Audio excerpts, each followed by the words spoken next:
the Lord. Hallelujah. கர்த்தர் நாமத்துக்கு மகிமை உண்டாவதாக. மே மாதம் கடைசி ஞாயிற்றுக்கிழமை 31ஆம் தேதி கர்த்தர் நம்மை நிமித்தமாக அழைப்பதற்காக நன்றியோடு அவரை நாம் ஆராதித்து துதித்து மகிழ்ந்து நாம் பாடி அவருடைய வார்த்தைகளை கேட்டு அவருடைய ஆசீர்வாதத்தை பங்கு கொண்டு அவருடைய போஜனத்தில் பங்கு கொண்டு நம்முடைய உள்ளத்தின் ஆழத்திலிருந்து நாம் ஆண்டவரை கூப்பிடப்படுது. கர்த்தர் நம்மை ஒவ்வொருவரையும் ஆசீர்வதித்து நம் தேவைகள் ஒவ்வொன்றும் இரட்டிப்பாக கொடுப்பவர். அப்படியாக இன்றைய நாளில் நாம் ஆண்டவரை உள்ளத்தின் ஆழத்திலிருந்து நாம் அவரை கூப்பிட்டு துதிப்போமாக. இன்றைய நாளில் நான் கொடுப்பது அப்போஸ்தலனான பவுலடியார் எழுதிய நற்செய்தி 2ஆம் அதிகாரம் 47. ரட்சிக்கப்படுகிறவர்களை கர்த்தர் அனுதினமும் சபையில் சேர்த்துக் கொண்டு வந்தார். ஆண்டவரோடு நாம் ஒன்றித்து வாழும் பொழுது, ஆண்டவரை நாம் துதிக்கும் பொழுது, அவரை நாம் கூப்பிடும் பொழுது நாம் ஆண்டவருடைய பிள்ளைகளாக குடும்பமாக வாழ்ந்து கொண்டிருக்கின்றோம். அப்படியாக அவரை நாம் துதிக்கும் பொழுது கர்த்தர் நம்மை அனுதினமும் ஒவ்வொரு நாளும் அவரை நம்மோடு சேர்த்து நம்மை தாங்கி வழிநடத்துகின்றார். எப்படி காணாமல் போனவர்களை கவருதல், எழுப்புதல் என்பது வெளிநோக்கி பரவுவதற்காகவே உள்ளது.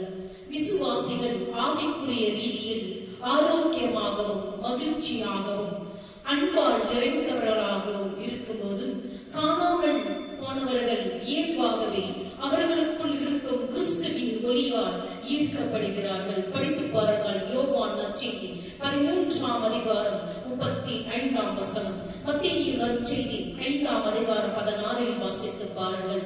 அனுதின மாற்றம் தேவன் நமது சபைக்கு எழுப்புதல் அளிக்கும் போது ரட்சிப்பு எப்போதாவது நிகழும் காரியமாக இல்லாமல் தினசரி நடக்கும் நிகழ்வுகளாக மாறுகின்றன. நொறுக்கப்பட்ட மக்கள் புதிய வாழ்வை கண்டறிய கர்த்தர் கதவுகளை திறக்கிறார். படித்து பாருங்கள். லூக்கா நற்செய்தி 15ஆம் அதிகாரம் 7ஆம் வசனம், யோவான் 4ஆம் அதிகாரம் 35இல் படித்து பாருங்கள். ஒவ்வொரு நாளும் நாம் ஆண்டவருக்குள் நாம் வாழும் பொழுது கர்த்தர் நம்மை ஒவ்வொருவரையும் ஆசீர்வதிக்கின்றார். இன்றைய நாளில் கூட நம்மை அனைவரும் அவர் காத்து வழிநடத்திக் கொண்டிருக்கின்றார். நாம் அனைவரும் ஜெபிப்போம். இந்த எழுப்புதலினாலே நாம் ஒவ்வொரு நாளும் ஆண்டருடைய பிள்ளைகளாக குடும்பமாக வாழும் பொழுது கர்த்தர் நம்மை ஒவ்வொருவரையும் அவருடைய கரத்தினால் தாங்கி வழிநடத்திக் கொண்டிருக்கின்றார். அப்படியாக நாம் கண்களை மூடி இப்போது நாம் ஜெபிப்போம். அன்புள்ள பரலோக பிதாவே, எங்கள் இருதயங்களில் உள்ள எழுப்புதல் காணாமல் போனவர்களை ரட்சிப்புக்காக பெருகி வழிபட்டோம். எங்கள் வாழ்க்கை மற்றும் சாட்சியின் மூலம் நொறுக்கப்பட்ட ஆத்துமாக்களை அனுதினமும் உம்மிடம் கொண்டு வர கிருபை தாரும். இயேசுவின் நாமத்தில் ஜெபிக்கிறோம் நல்ல பிதாவே, ஆமென். நாம் அனைவரும் ஆண்டவரை துதித்து பாடுவோமாக.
இன்றைய நாளில் நான் உங்களுக்கு கொடுப்பது லூக்கா நற்செய்தி 21ஆம் அதிகாரம் 37-38.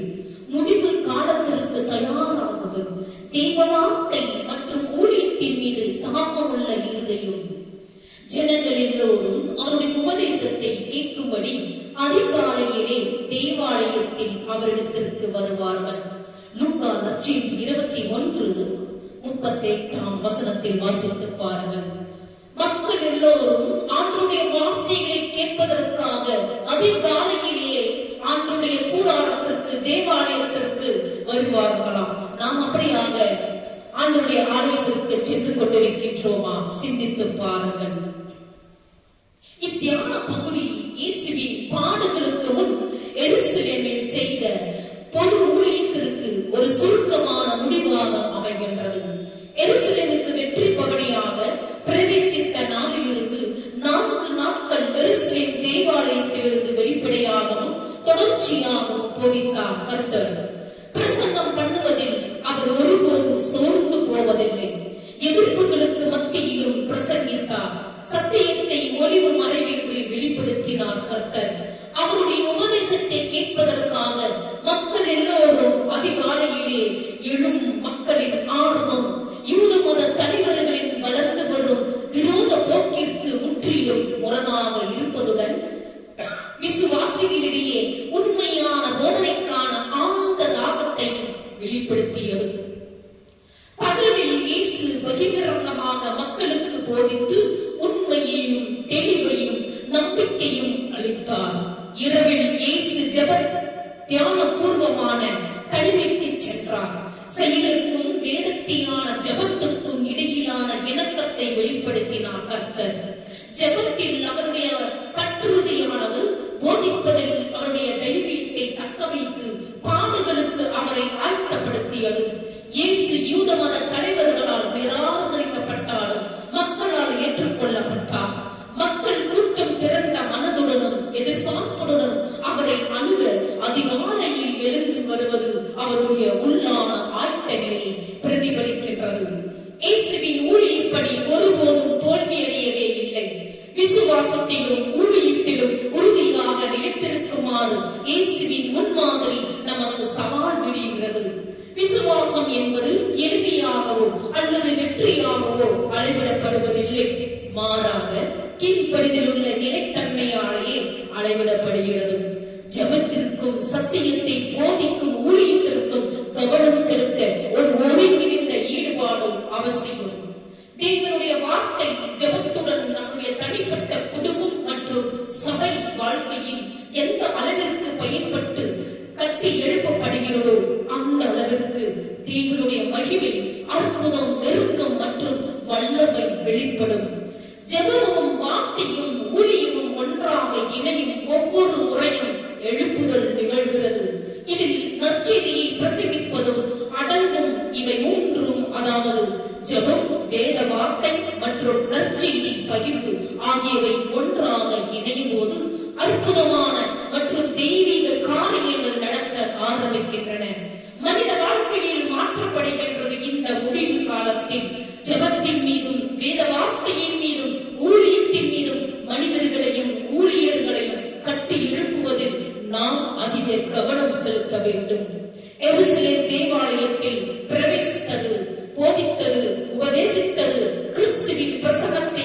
அவரே இஸ்ரவேலின் உண்மையான போதகர் என்பதையும் பறைசாற்றிற்று.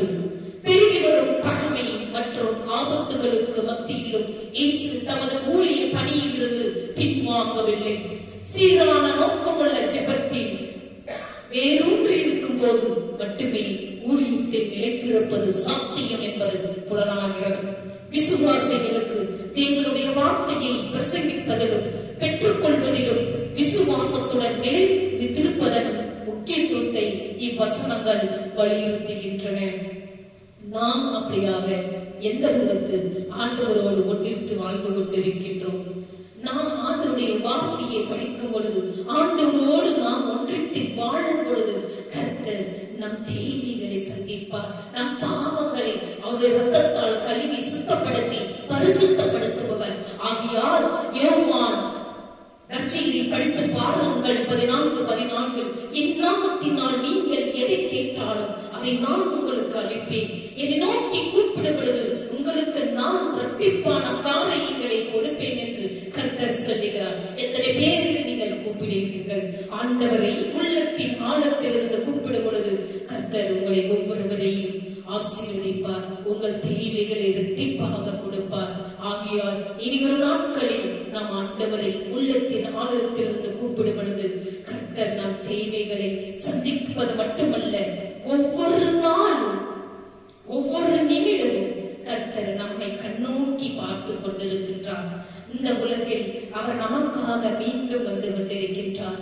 நாம் அப்படியாக ஆண்டவரை எந்த அளவிற்கு நாம் அவரை கூப்பிடுகிறோம் என்று சிந்தித்து இனி ஒரு நாட்களில் நாம் அனைவரும் அவரை நாம் துதிக்க வேண்டும். ஜெபத்தின் வழியாகவும், ஆராதனை வழியாகவும், திருப்பாடலின் வழியாகவும், பாடல்களின் வழியாகவும், ஆசீர்வாதத்தின் வழியாகவும் நாம் ஆண்டவரை கூப்பிடும் பொழுது கர்த்தர் உங்களையும் என்னையும் ஆசீர்வதித்து அவருடைய பிள்ளைகளாக நம்மை ஒவ்வொரு நாளும் வழிநடத்துவார். அப்படியாக இந்த கர்த்தர் தாமே இந்த நாள் வார்த்தையை கொடுத்ததற்கு நன்றியோடு இந்த காணிக்கை பாடல்களை பாடி துதிப்போமாக.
Thank you.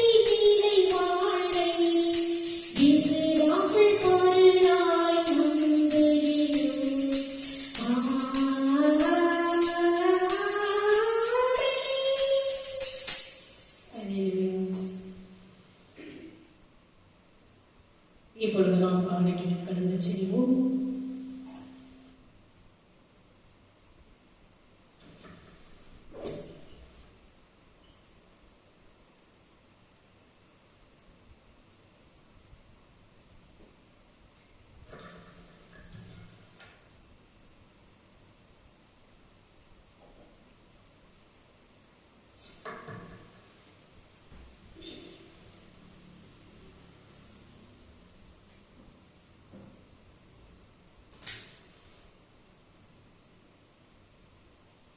வானக தந்தையே, நீர் மெய்யாகவே தூயவர், புனிதருக்கெல்லாம் ஊற்று. ஆகவே உன்னுடைய தூய ஆவியை பொழிந்து இக்காணிக்கைகளை புனிதப்படுத்த வேண்டுமென உம்மை மன்றாடுகிறோம். இவ்வாறு எங்கள் ஆண்டவர் இயேசு கிறிஸ்துவின் உடலும் இரத்தமுமாக எங்களுக்கு இவன் மாறுவனமாக அவர் தாம் பாடுபடுவதற்கு முந்தின நாள் வணக்கத்துக்குரிய தன் திருப்பேதிலே அப்பத்தை எடுத்து வானோக்கி கண்களில் உயர்த்தி எல்லாம் உள்ள இறைவனும் தம் தந்தையுமாகிய உமக்கு நன்றி செலுத்தி வாழ்த்துரைத்து அப்பத்தை பிட்டு தம் சீடர்களுக்கு அளித்து அவர் கூறியதாவது: அனைவரும் இதை வாங்கி உண்ணுங்கள், ஏனெனில் இது உங்களுக்காக கையளிக்கப்படும் என் உடல் என்றார். அவ்வளவை உணவருந்திய பின் மகிமை மிகுந்த இக்கிண்ணத்தை வணக்கத்துக்குரிய தம் திருக்கைகளில் எடுத்து மீண்டும் உமக்கு நன்றி செலுத்தி வாழ்த்துரைத்து தம் சீடர்களுக்கு அளித்து அவர் கூறியதாவது: அனைவரும் இதை வாங்கி பருகுங்கள், ஏனெனில் இது புதிய நித்திய உடன்படிக்கை காணல் என்றதும் இது பாவ மன்னிப்புக்கென்று உங்களுக்காகவும் எல்லாருக்காகவும் சிந்தப்படும். இதை என் நினைவாக செய்யுங்கள் என்றார். நம்முடைய ஒரு மானுடைய போஜனத்தில் ஒருவனப்பட்டு பகிர்ந்து கொள்வோமாக.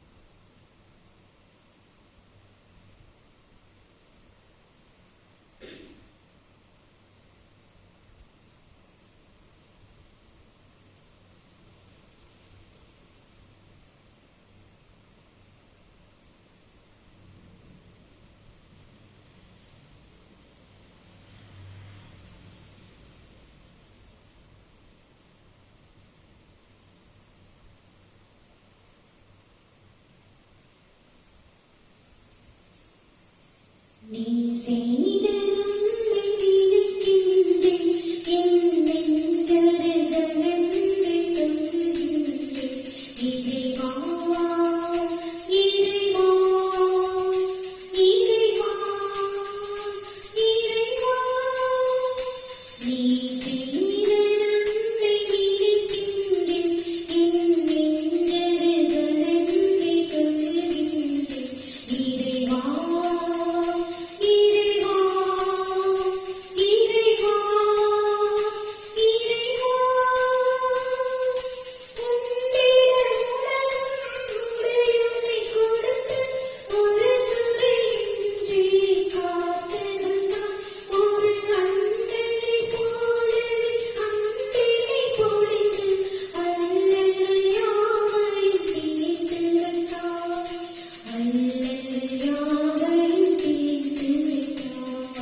கிருபையுள்ள பரமபிதாவே, எங்கள் ஜெபங்களில் பிரியப்படுகிறவராகிய உம்மை நாங்கள் ஆராதிக்கிறோம்.